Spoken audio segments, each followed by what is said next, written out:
baca salam-salaman terjadi bentuk sujud.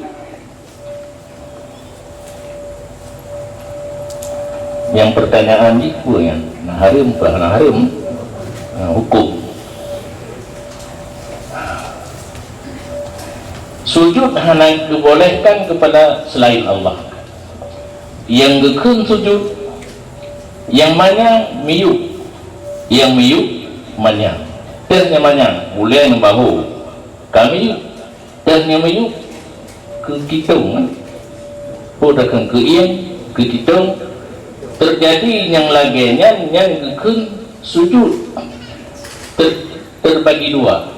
Kejadian yang laginya yang manyang kami yang miyuk kamanyang kamu pingkui na dua qasdan dan tabaan, sengaja tujuan pokok dan ken sengaja wasail jalan untuk mencium lutut seseorang yang duduk harus pingkui. Ada katanya yang mbak ulang ke buka pingkui tu miyu hantu nya kuda. Berarti terjadi rupa sujud itu kan qasdan, tetapi tabaan yughtafaru fil tawabi mala yughtafaru fil maqasid. Kan pun tapi benar contoh lo untuk rubah lo nah jadi macam orang lain kalau yang bagi anak buku kan bentuk tak boleh dari ayah tu dua ini mulai gulai lu pak ulai tu sini ada jauh nah bet terjadi bingku ibu nak mana betul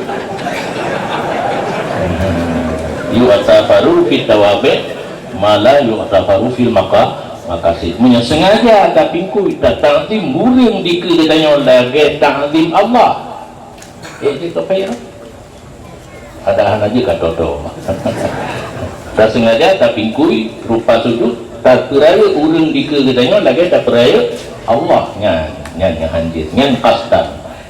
Sedangkan sujud ibadat dengan sujud hanya kepada Allah, hanjir kepada orang lain. Demikian.